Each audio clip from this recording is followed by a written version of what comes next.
अग्नि की चाल में फंसी रूही ने अवनी पर गंभीर आरोप लगाया।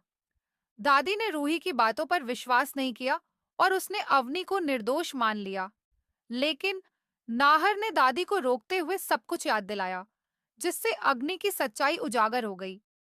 इस स्थिति को देखकर रूही को लगने लगा कि अवनीदी ही नाहर के मुसीबत में फंसने का कारण थी और यह सब अवनीदी के द्वारा किया गया है। रूही की यह सोच उसे गहरे दुख में डाल देती है और वह तय कर लेती है कि अब वह परिवार के सामने अवनीदी की सच्चाई सामने ला देगी। आने वाले ट्रैक में हम देखेंगे कि रूही परिवार के सभी सदस्य, दादी और अन्य को बताती है कि नाहर के साथ जो कुछ भी हुआ उसके पीछे अवनीदी का हाथ है।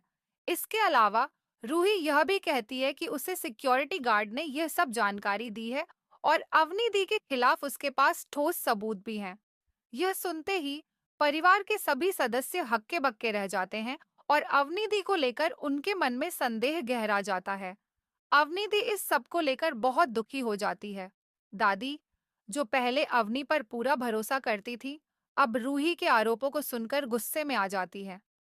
दादी रूही को एक पल भी इस घर में बर्दाश्त नहीं करना चाहती और वह उसे घर से बाहर निकालने का आदेश देती है।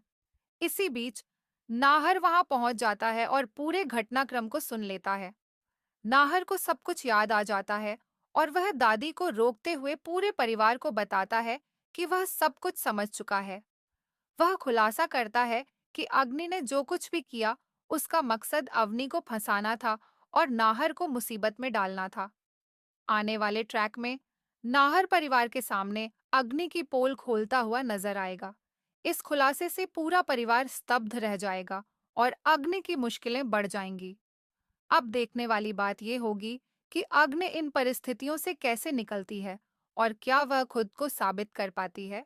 क्या आप चाहते हैं कि अग्नि की मुश्किलें और बढ़ें? कमेंट करके बताएं।